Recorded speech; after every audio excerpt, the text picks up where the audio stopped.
All right, folks. Hey, welcome on back here for another fantastic week of our live workshop traders talk. I still got coffee mouth here, trying to rehydrate at least. Josh Levitan here. Great to have all of our members here inside our live trading room. I see Sandy here, Chuck, Leda, Kathleen. Actually, a lot of us here, not just inside our room, but coming off of our beautiful, wonderful Trader Summit event. I see Debbie here just joining us live with us right now. Saw her in person for the first time. Great to meet Debbie.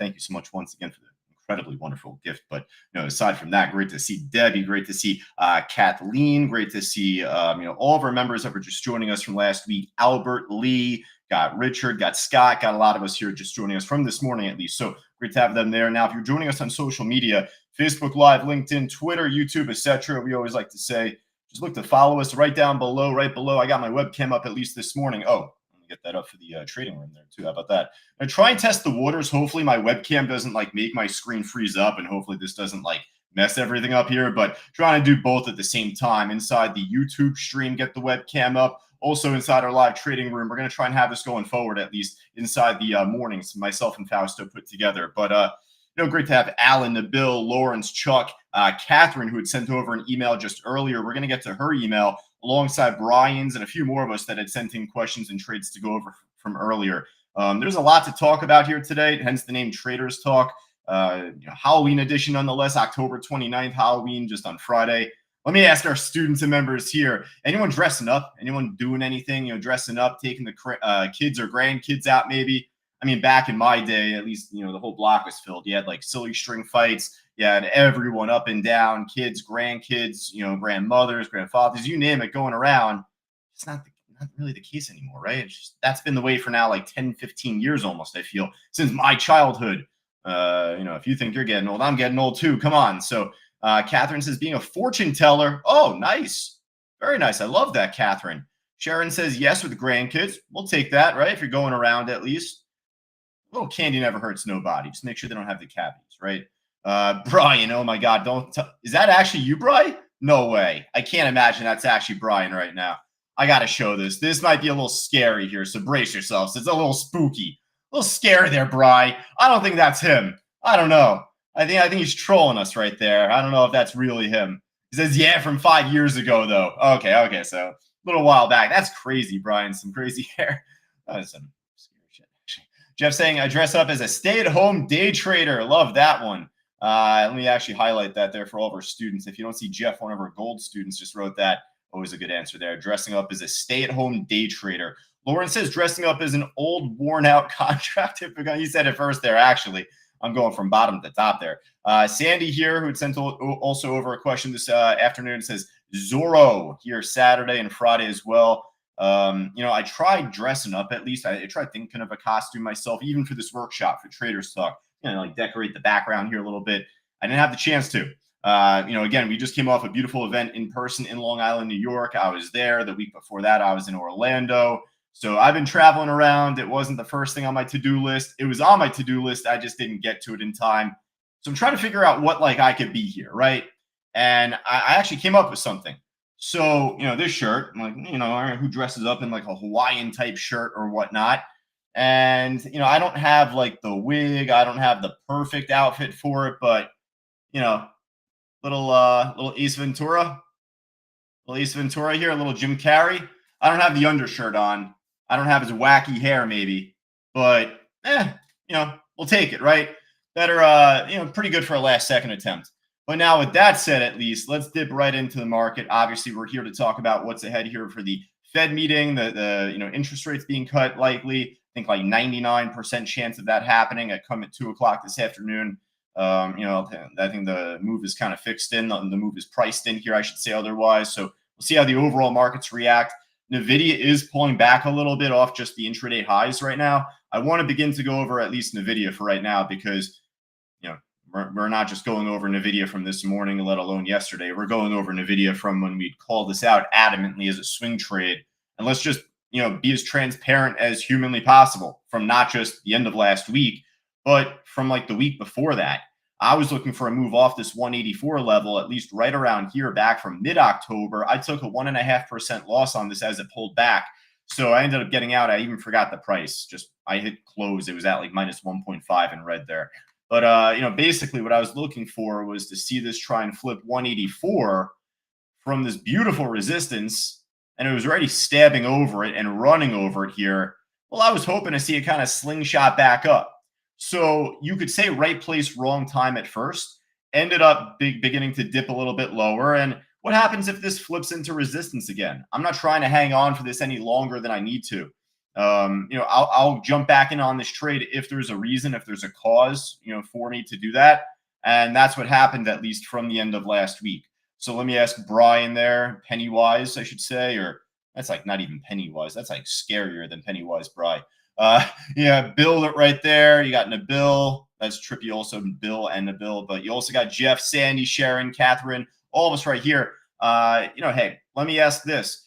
When a stock looks to break over resistance and it runs from it, resistance should flip into what? What are we looking to see resistance flip into? Support.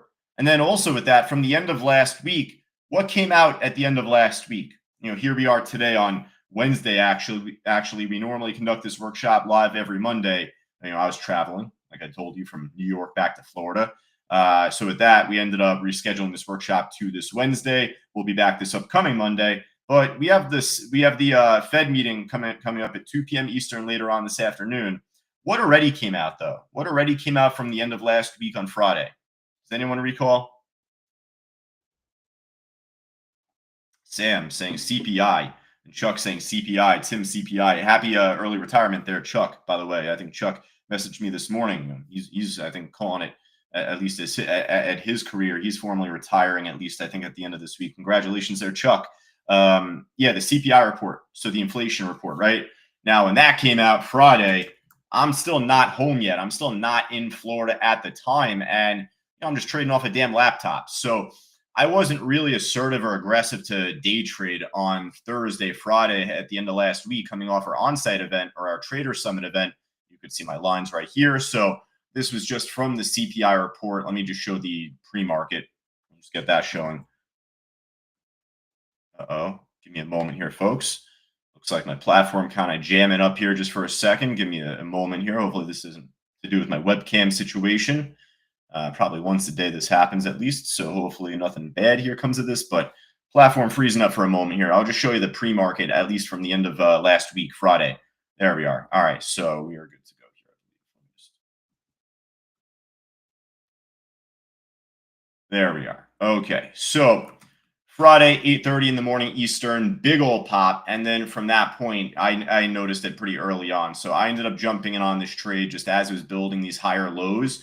I ended up doing shares. Then I ended up jumping in on option calls. I took the end of November, whatever the date that was. What was that, the 28th? Yeah, that November 28th. I did 190s, but it was just two contracts there. I was more focused on my shares. But nonetheless, though, my game plan on this move, and I'll even show just because this was from the chat board, right? We always like to make sure that you get as clear direction as possible as far as what I'm doing, what Fausto's doing, because hey, otherwise, we're instructors. We hear it all the time. Good feedback, bad feedback, you name it. But one thing that we'll hear from students that don't continue with us is, well, hey, we're not as clear with our direction, with our intent of what we're trying to do.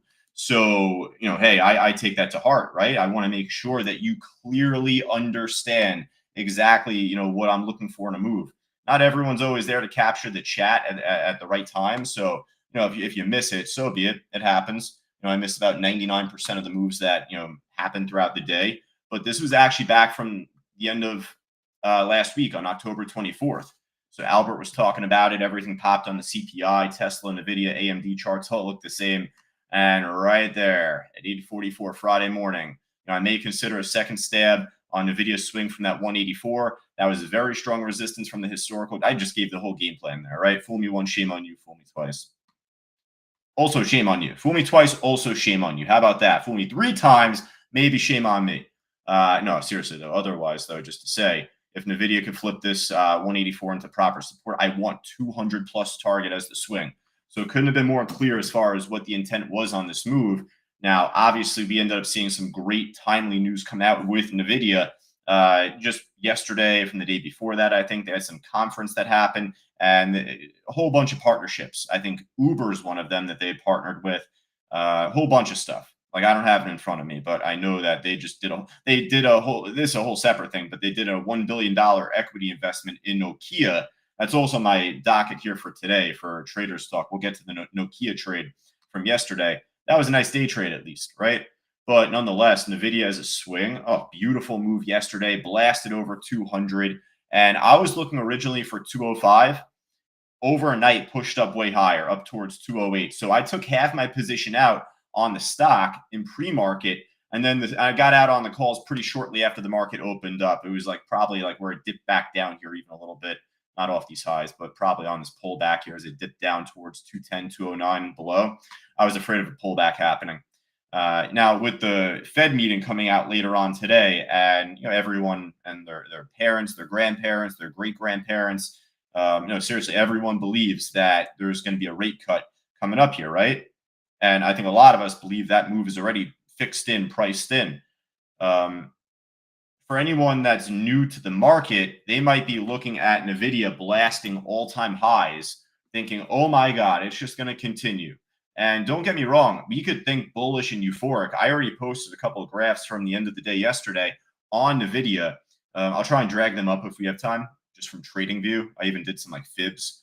But point being, there's cause to see this go up to 220 plus pretty shortly from here, especially if the following doesn't happen.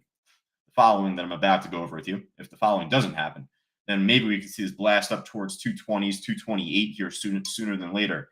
But we not only have the Fed meeting coming up at 2 o'clock today, but like we said, at 2:30 something else happens. So for Sam and Tim and Grant, all of us here that wrote me just before, and Chuck and all of us, what happens after the Fed meeting concludes? Who's on the mic? Who's talking? Who's on the podium? The Grim Reaper himself, main event Jerome Powell, right? I call him main event Jerome Powell because he always likes the spotlight. He always likes taking the spotlight. The main event attraction is him because anything that he says is going to look to kind of react off the markets, or the markets will react, I should say, off of what he says. Nevertheless, going into the Fed meeting, if the move's already fixed in with the SPY and the stock market altogether, then we probably shouldn't expect to see too much more upside at the time. But not only that, but if Powell says anything bad, if he's like, inflation's transitory or something like, crazy again, whatever, markets are going to fill the gap here. We're going to see these gaps get filled over time. At least this one, I'd say. At least this one. SPY daily chart gap ended up closing back. What was this? From Friday, the end of last week. That was at 677 and change. Hey, it already filled this one from the other day. I would love to see this actually dip here because there's a good chance on a gap fill that we'll see a stronger reaction and a bounce back upward again. So this could create a good buying opportunity for anyone that hasn't gotten in yet. But I just want to point out for anyone that's like in here, if they're like, expecting SPY 700 soon, and that doesn't happen, oftentimes you'll see late bulls get trapped, late buyers that are, euphoric and thinking, oh, it's just going to keep going up. Oh, I missed part of the move. Let me just get in now anyway. They're going to get squashed like a bug. So something like Powell talking at 2:30 this afternoon, that's like the perfect catalyst to have this happen. I just want to point that out. And as much as I say that, we've been talking this whole time for the last month and a half about how, hey, we got to see support hold. We got to see higher lows build. And we did. We closed down here one day on October 10th. That also was a Friday. Oh, funny enough, that also was a Friday, October 10th, Friday, October 10th. That's important because the next Monday morning, we gapped up much higher. Well, look what happened Tuesday. We filled the gap, and then we went back up. Gap fill, bam, right back up. Well, hey, if Powell says anything remotely bad, whatever it may be, we could see the markets try and fill the over the weekend gap here, Friday, October 24th, into this Monday, right? So how is that not realistic? I think that that's very realistic. That doesn't mean short the damn thing. That doesn't mean buy puts right now. No. That just means be more cautious here heading into the Fed meeting with attempting to just expect more. Wait to see what happens even going into tomorrow, into early next week. I'd be shocked if we have two back-to-back weekly gaps where they don't get filled. So if like markets gap up from Friday into Monday coming up, that would be pretty shocking, especially after what we just saw from the end of last week. I figure that'll happen eventually. Even if it doesn't fill the entire gap, If it's a partial gap fill down to like 680, 681-ish area, then right back on up, I would take that. Something like that's doable. So Bill says Jerome Powell becomes the Fed chair February 5th, 2018, and the S&P is up 160%. Yeah, I mean it's not just Powell though, it's just the whole economy. You can go back to before Powell, right? You can go back to, 2000 from after 2008, right? So there's all sorts of metrics you could base that off of. But I'm just pointing out that, hey, Powell most times off the Fed meeting, typically you'll see a negative reaction. Then maybe like a few days later, a week later, you see a move back up. So could it create a small intraday dip? Yeah. So for anyone that's like long right here, I wouldn't be feeling as confident jumping in long off like 689, 688 on SPY as you should have been off of like 677-ish area, or even like here, let's just hypothetically say. So just the more you go up, you know that every roller coaster has a top, right? That's all. Shorts are going to get squeezed out though. So for anyone that's like bearish, eventually they've already gotten blown out the water. But it's just a matter of saying now, hey, what's going to happen at 2:30 this afternoon? Not even at 2 o'clock once the Fed decides. I think we all know what's going to happen there. And getting back to Nvidia, well, Nvidia ended up making this great move up early this morning. Ended up topping off, well, right around 10:30. Right around 10:30, right? That's your first top. That's your lower high. Popped up early this morning, right around 10:30. It built that lower high, came right back down. So in terms of using the cyber clock to your advantage, hey, that seems pretty simple to me. To look to just try and sell some of your trade, at least if not at the open, then then certainly by reversal time. Now I still have half my trade left. And I'm going to ride it out, so I'm very content with taking the money that we've already taken on this so far. And hey, we could easily see Nvidia try and push up even more, even after a negative Powell speech. Or when I say negative, I mean two things, right? He's like the angriest looking person in the world. I mean, I know I sound monotone. I got to face at times, but man, this guy looks like the meanest, angriest person 24/7. I mean, I would be too if he's gotten this much scrutiny, right? If I got this much scrutiny, what do they say? You either died the hero or you live long enough to be the villain. I think he's lived long enough to be the villain here, unfortunately, because a lot of times coming off of some of his remarks, the markets tank and retail investors or traders put the blame on him. They put the finger in the blame on him. But otherwise, aside from just jokingly saying he looks like the meanest person ever, looks like the angriest little guy ever, it's to say, though, that, again, this could create a pretty good buying opportunity coming up. Maybe not right now. You don't want to catch a falling knife. So, Bill knows this. Brian knows this. Grant knows this. A lot of our students, well before CTU, from your own experience in the market and your own training, other classes you may have taken before joining even us, that this can create a pretty good buying opportunity coming up. So plot your levels now. Don't be, surprised if you see a big slingshot maybe in a week's time from here. But mark your levels now, and you'll know pretty quickly where to jump in, right? That's why, at least on the Nvidia off 184, I don't really beat myself up in the moment about taking the loss. I beat myself up about not getting back in on the sucker when it pops back up a week later, right? Because I'll tell you, that's like one of my kryptonites, it's a separate thing, but I'll just go into it briefly here. Like Path, PATH, I'm in on this as a day trade. I got a tight stop set on this, but I was thinking of move up at least earlier. Path, unfortunately here, my weakness is jumping in on trades on pullbacks like this because I'm expecting historical levels to hold brilliantly, and it just fills more of the gap first. It fills the gap pretty well here, and then it spiked way, way up higher. So I ended up taking a loss on this. I don't care about taking a loss in the immediate moment, right? Because I'm smart. I'm not over leveraging myself. I'm not an idiot, and I'm going to be fine. It's like a 4% loss. It hurt at the time a little bit, but we move on. Maybe I could jump back in on it if it gives me the chance to. Well, it was one morning in pre-market where it just popped up early from, it was a weekend, I reckon, from a Friday into a Monday there, you could see. But just that's where I ended up missing out on it. I didn't jump back in on it there where I could have or I should have. And that's where I beat myself up. That's the part where I get pissed off at myself there as Josh the trader, because obviously you know where that you had the right idea, you had the right plan, you had the right thought. It was the flipping of a level from resistance into support.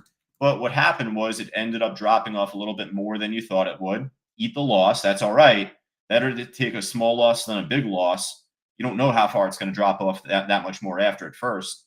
So it's just the fact that if the stock can afford to move back up again, you got to be in the moment. You got to be present there to take it. So something like that I missed out on the path move. That really pissed me off. That's just where with Nvidia that makes it that much more uh, important, I should say, for me to try and take this trade. Listen, I took a loss, 1.5% loss just from a week and a half ago. And then from the end of last week, it was Friday with the CPI report, blasted up. I was at my desk. I was in my parents' bedroom, if you want to know the truth. Listen, I don't give a shit. I'll tell you everything about me. I was in my parents' tiny one-bedroom apartment, cramped up there, because I'm working from there the whole time. And, basically saw the CPI pop. I knew right away. I'm like, okay, this is my move. So I jumped in pretty quickly on smaller size. But it's all about being there in the moment and knowing where to jump in from, the levels to take the trade from. So you're not going to catch them all. When they move up without, yeah, obviously it sucks, it stinks. But even here, this moved up way higher, or it moved up to my target. It moved up exactly to where I wanted it to, but way sooner than I thought it would do. Get in. I thought this would be like a couple of weeks move time out here. That we'd see it go up to like 210-ish, 205. But listen, it ended up making the move a lot quicker than expected. Take the money, take some money, keep some money in. You could always have a little responsible fund, but that's where you can never go broke taking a profit. And even for Nvidia here, let's say if Powell comes up later on today and spikes the market down briefly, you could see Nvidia drop right back down towards 201, 200, right? Blasted over 200. It moved up as high as today. It blasted way over 210. 212.19 is the new all-time high. All right, so if it blasted over resistance at 200, Catherine, Bill, Grant, all of us here, what happens when a stock breaks resistance and runs? Shouldn't we expect to see that flip into what? For Bill and all of us here, what are we expecting that flip into? Yeah, so support obviously, and with that, this would be like a 3.5% drop down from that 206 down to 200. You're basically doing 6.5 just divided by 2. But pretty much with that in mind, that's where you're kind of expecting this to try and pull back and see if you could flip this into support, resistance flip. And if so, great. And if not, then perhaps we'll see this fade lower down towards 190s, 192-ish area first and then go up. But either way, just be a little cautious heading into this meeting and then react from it afterwards. That's the game plan. I'm not saying short. I'm not saying don't jump into anything, afterwards. I'm saying be cautious right now because we could see some gaps get filled going down first and then a big slingshot after that point, right? Listen, Bill's right. Obviously, markets have been very healthy long term, and you could say before Powell came in, but afterwards too, obviously, right? S&P's up 160%. What was that, Bill? Since 2018. So the trend is your friend, right? Hey, for anyone, I'll tell you what. This is just the truth of it. CTU always has new students joining us each and every day, each and every week, each and every month and year. It was actually this time back in 2023. It was like October time heading into November. That's where the real bull market ended up beginning. And I had traders back right there. This graph makes it look even worse because the reaction from this point. But I'll show you prior. It was speculation, obviously, but it was to say that I had some traders that were buying puts on S&P and SPY. It was going into mid-October, early November here. And when you think even before this, I wouldn't try and short this, and I wouldn't wish that on my worst enemy. You know what I mean? I wouldn't want to short this right here. I'd get run over by a Mack truck, right? There's just much more meat to take off the bone going up. So point being, just be careful for a gap fill. But after that, perhaps you could see a really strong reaction after that point. And then if not, then hey, maybe by early next week, if you happen to see resistance hold into support higher here, maybe whatever it may be, then psychologically speaking, S&P up to 7,000, maybe that goes first, and then from there a pullback. Right now, SPX is at 69.07, so that's valued differently than SPY. So if you want to use this instead, maybe psychologically you could just say, oh, maybe SPX goes to 7,000 before the gap gets filled, whatever it may be. We're just going to react to it coming up later on today inside our live trading room here. 2:30, 3 o'clock, and we have class actually. So if you're Bill, if you're Jeff, if you're Margaret there perhaps, and Chuck V and Grant, obviously, and a lot of us that have access. You have access to the advanced class later on today, the phase 3 stock course. So that's where you're going to see myself just trade the markets here, and see if I hang on to path and get out on Fubo or not, whatever the case may be there on my position manager on the top right. That's just where again you see the NVIDIA from 184. I'll get into path. I'll get into Fubo if you want me to. I have a couple other things on my docket I got to touch on first, though. A couple other better day trades that took off earlier on today that we ended up making our money on at first. So MSAI, NOK from yesterday, at least we'll have the chance to go over. Not just the good trades, but the bad trades too. What about a stock like ERNA that popped and dropped earlier on this morning? How do you react to a stock like that? We'll get to EDSA, another stock from yesterday, bad move. So how do you just look to avoid all of that? How do you avoid calamity on trades that quickly pop and then fade back down? So it's not only just the good trades that we cover, and it's like the oohs and the ahs. If trading was always that easy, right? We'll get to the ugly stuff too. Let's go over to a trade though that hey, we did pretty good on early this morning. It's just quicker for us to cover it first. The MSAI. So this cheap thing ended up moving up pretty nicely after the market opened. It's been dropping off quite a bit though, back from the end of last year, before that time, etc.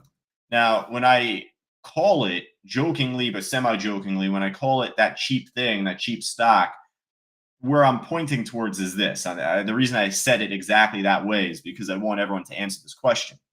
For this cheap thing, where should we focus on for our iceberg levels? What prices?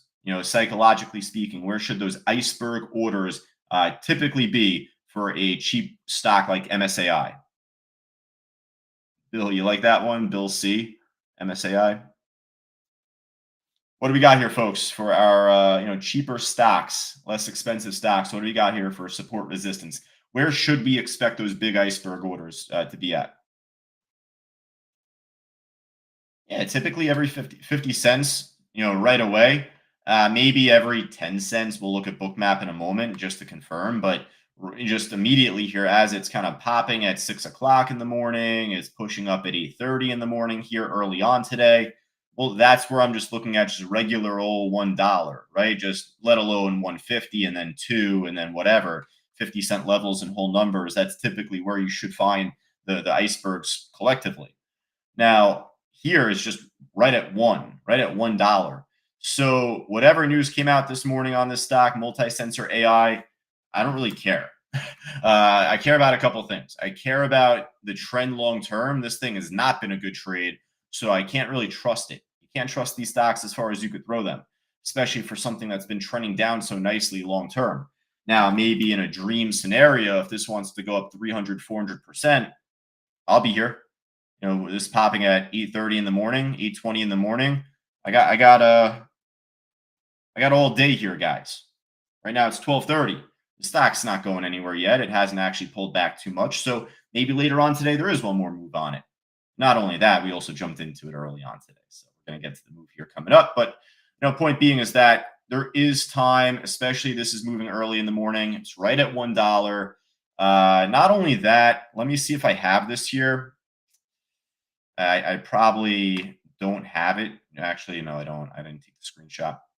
Well, I'll tell you what. I mean, you could see it on the matrix here even. You see it just point blank live right now. This is what it looked like early on today here in pre-market. But this had a tight spread. This had big orders at every price here on the bid ask. So that right there makes it tradable, right?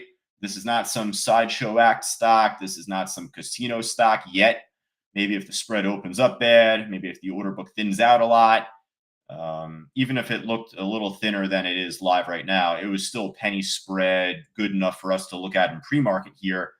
Okay, let's look at bookmap right now because the game plan is the more times it's pressing and stabbing over that one level going up, that's where I'm expecting a better reaction, a better move.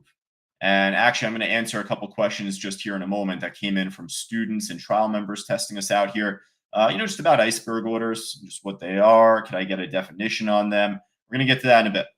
We're going to get to that just in a moment, just before we finish up. But you could even see, at least by 8:30 in the morning, CVP column here, volume profile. So right at $1, that's your biggest spike by 8:30 in the morning. It's already pressing up against it numerous times. The more times it could do it in a smaller frequency in a smaller time period, that's where I'm expecting a better move.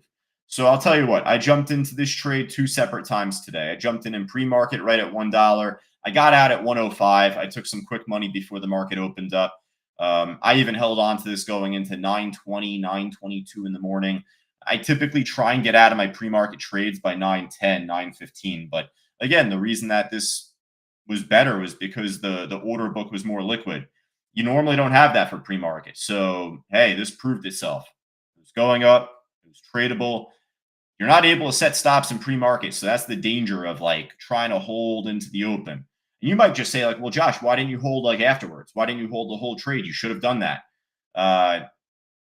If trading was so easy that it was always done in hindsight first. Now, aside from just saying that, typically we try and get out of our trades right before the market opens up because there's going to be a lot of chaos that happens right at 9:30. It's easy to say, oh, it popped afterwards. It would also be easy to say after the fact if it dropped, oh, it dropped afterwards. We typically get out before the market opens, and then after the market does open, we wait the first 5 minutes. So this ended up pushing up, it shook down, moving around. Well, let's go back to bookmap here, and let's see where we have our real levels. Where do we have our icebergs? Where do we have our big dots, big volume dots maybe? Who knows? All right, first things first. Where do we have resistance here on this trade for the MSAI? MSAI, where do we have a dark orange line there going across the page? Maybe right before the market opens up.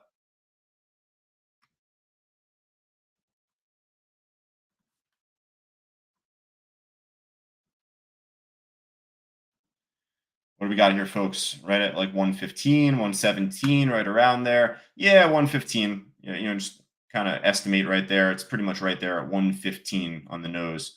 But that's about 37,000 shares roughly. You could zoom in. Maybe it's more. 36, 37. Now that is resistance. And hey, we called that out early in the morning too. So right away here, just pre-market, I'm writing this out to you all here, just saying 9:19 in the morning, MSAI moving well off that one. So that's exactly where I jumped in at first. I took 5 cents off the table shortly afterwards, though. I got out on my pre-market trade after that point. But if I were to re-enter, which I did, I'm going to look for a new resistance up top towards that 115. That would be a nice target to look at potentially. If not a target, then maybe just a blast over that level afterwards. And we go from there. Now, how many shares is that? 35,000 roughly? 35. It was 37 earlier, right? Okay, so market opens up. Ding, ding, ding. We wait the first 5 minutes, right? We're not jumping into anything yet. There is no reason to. It's not like this popped right away and ran without us immediately. We could wait. Let's take a chill pill. It's all right. Now, when I say take a chill pill, it's also to say let's also focus on the direction and also where our levels are. So right away when the market opens, I teach this more in our phase 2 stock course, right? The phase 2 stock course, I go over bookmap a lot more live. I go over the opening prints, big institutional dark pool prints. So this pops up on bookmap, at least at the opening bell. At 105, it was about 141,000 shares, right? It says it right there, volume, 141,605 shares at 105. Okay, how many shares was that at 115? I was 35,000, 33,000 right there prior to the opening bell. And this is 141,605. So What's the larger level? What's the more meaningful number, guys? Right? This is something that we preach in class. I go over this in coaching all the time with you. This is where here I'm using this 105 as a critical level to watch for the open, and I'll use it as a entry level if it were to break above it. If it were to break above it, and notably if it stays above it, I'll hang into the trade. Right? How to get that water break in eventually. So with that in mind, hey, the color of this is red. So if you want to look at this as selling pressure at first, then initially it came up to the level at 9:41 in the morning and it was a quick fade, pop and drop move, right? So it came back down. I'm already looking at other trades just from earlier here. You could see the FUBO, the NVTS, NVIDIA, obviously we've been talking about. I'm in managing that trade from earlier. When this begins to come back up, this is exactly where I see this at the time, and I take my entry here. So I jump in right at 105. It ends up pushing up to the level. I decide, you know what? I like the pattern. It's right at like 9:55 in the morning, going into 10 o'clock in the morning here.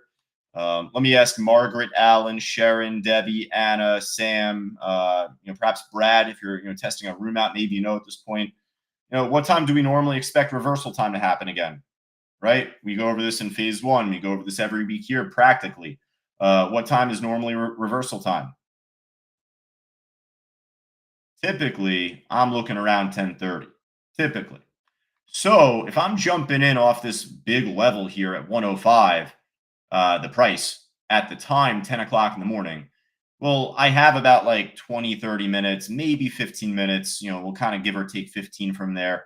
So 10:15, 10:30, 10:45 in the morning Eastern. There's still at least room for this to run, right? Now, the game plan is this. This needs to not only break above this level and stay above this level, but this is easy to say because it reacted very quickly off the price, but that's exactly what we look for. When a stock breaks through a big level, we should be seeing a big move. So even earlier, I took a loss on a trade. It was the APLD, I think it was on there at the time. I wrote to our students on that one. Listen, if it's not making a big move going up, it's more likely to make a big move going down. That was just on a different stock there at the time, but same rules apply here. Listen, if this is such a big level, then let's get a big reaction. So when this pops up as fast as it does here, it's not like it's surprising. At this point, it should not be. This is expected. This is what I'm looking for. At the bare bones minimum, let's see higher lows. Let's make sure this volume dot, the opening print, flips into a support after. Big move, either way. So it ripped. It ran really nicely. Now, at this point, though, the question is until when, at what price, etc.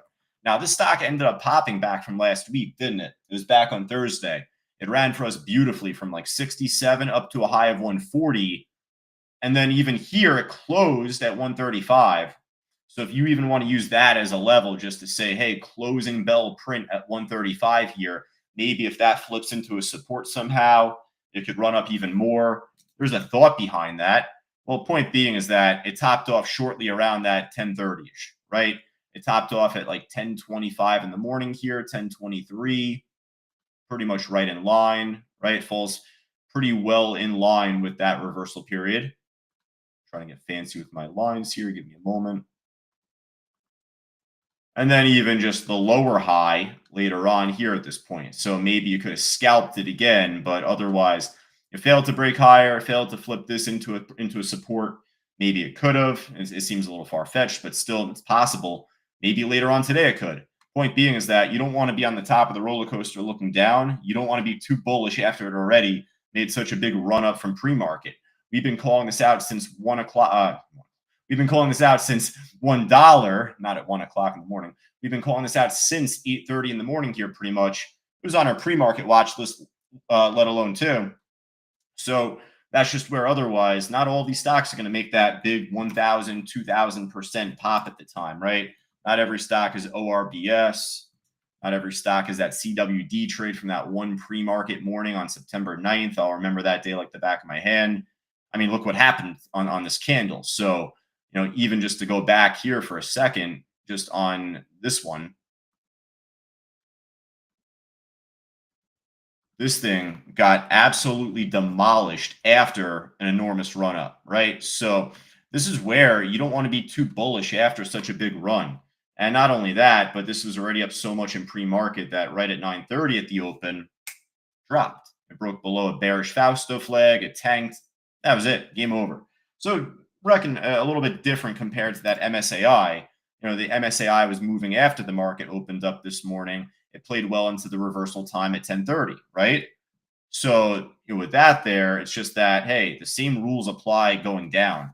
This is just some no-name small cap company we have no affiliation with.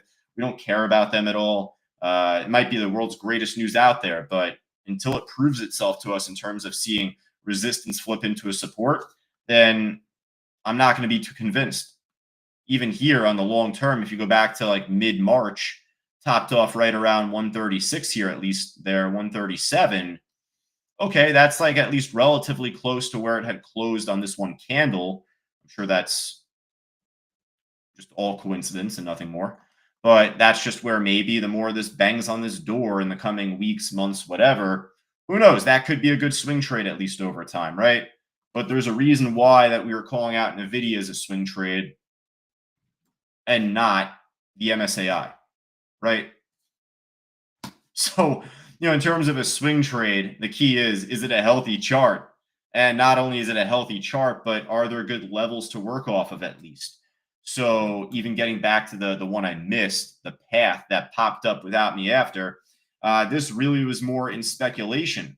This wasn't really like a great long-term graph at the time, but if it were to flip resistance, into support, this area, then you're talking, potential squeeze. Maybe I could have even jumped in from here in hindsight, but this is just where, and in this case, from this like area in late October, just like a few days ago, maybe I could have jumped in from here afterwards, but there's just other trades that pop up on the horizon, right? If I'm looking at this and NVIDIA's popping without me, I might be more pissed about that.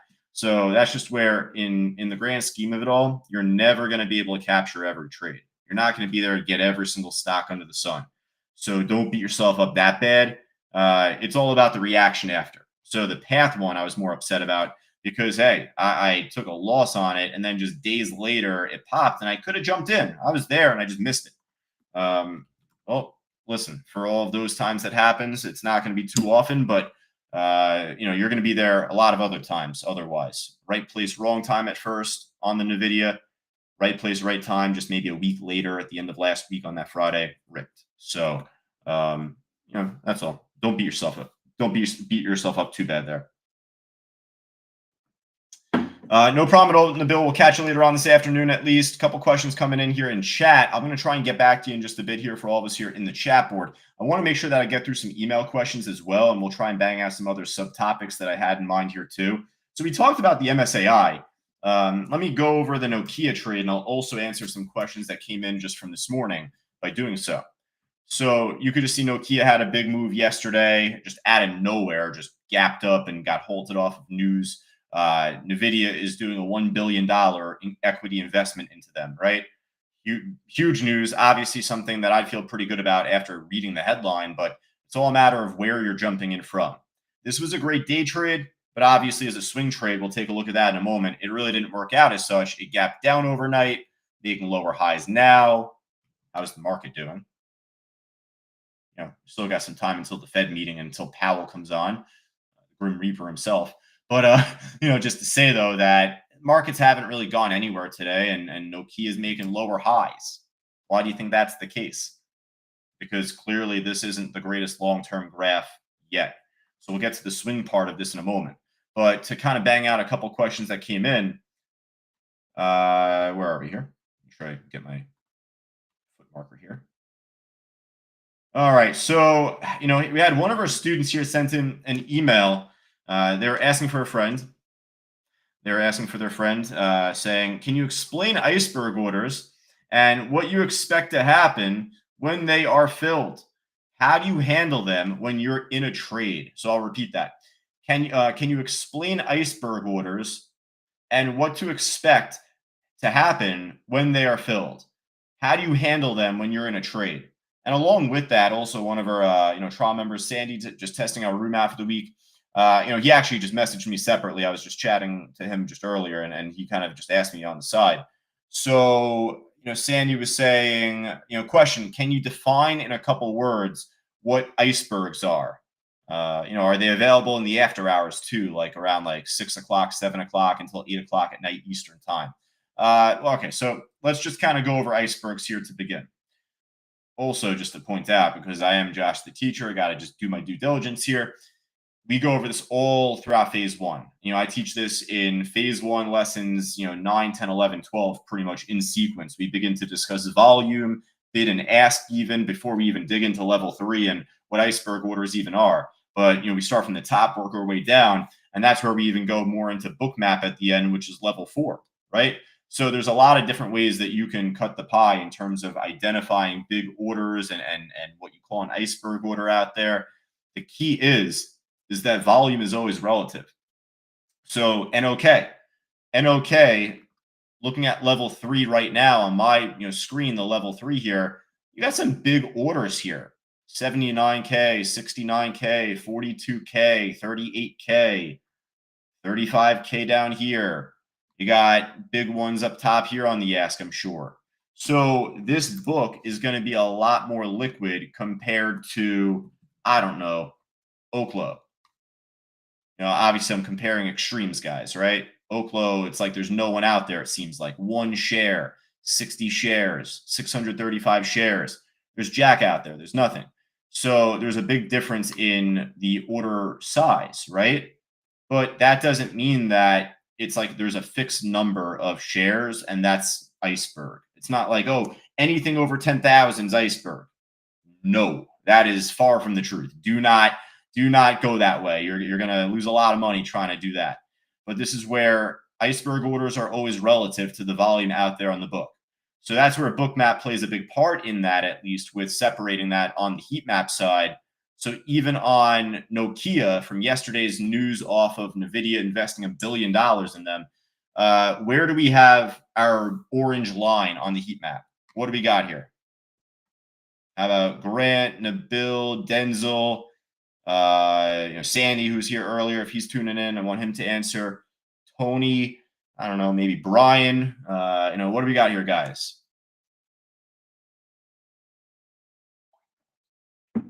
$8, right? Debbie, Sam, Anna, all answering $8, 100,000 shares. So that is your larger order out there on the book, especially on the sell side. But in relation to everything above it, below it, this is by far your largest order. This is the one I care about. This is the resistance. Now, there might be something tiny coming up in below it, maybe at like, I don't even know. It's like doesn't even look that good. 770, about 44,000 here, right? 45,000. Well, that's half the size of this. So I don't really care much about anything, aside from this order here as of right now. This is just the resistance. Anything else is tiny. Like nothing is gonna, I'm not gonna give much respect to anything else aside from this, at least looking at the heat map. Now, when I say that, that's where otherwise, though. Let me see if I could try and fine tune this. Hope I can get this showing. Let me see.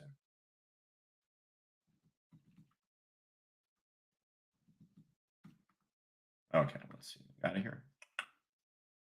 You know what? I might need to dig into this here, guys. Give me a second. I might need to go into the old-fashioned time and sales. Give me a moment.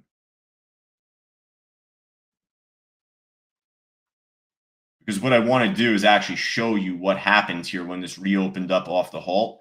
And I don't think Bookmap's really given it to me here too clearly. So that's where otherwise, just going into the time and sales window, that was at like 11:45 yesterday morning. Let's see how much time we could not waste here doing this.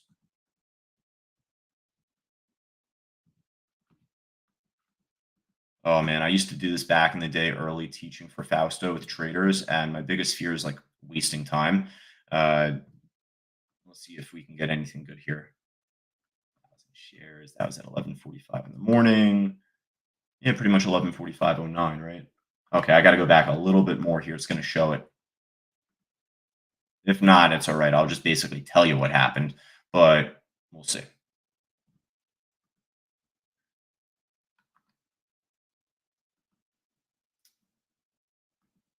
Just do this here, maybe. Okay, so it's not going to give it to me here to, oh, you know what, actually? Hold on. Duh. Stupid. I'm going to go back to the NOK trade from yesterday. There we go. All right, let's see if we can just grab this quick. If not, I'll just tell you. But it was right off of 774. I'm not going to be able to give it to you here. My apologies. I was going to try and show you at least right from the time and sales. But when this reopened off of its halt, we ended up seeing big volume beginning to get filled right off of this price, 774. So that instantly became a big level for us. It was much like the opening print right at 9:30 in the morning there, but pretty much right at 774. Bookmap's not showing it to me the right way. But that's just where this became an insta level here for me throughout the day today or yesterday. And by the time it kept pressing up against it, it popped over here, right? It popped, it ran up well. I missed this move at the time.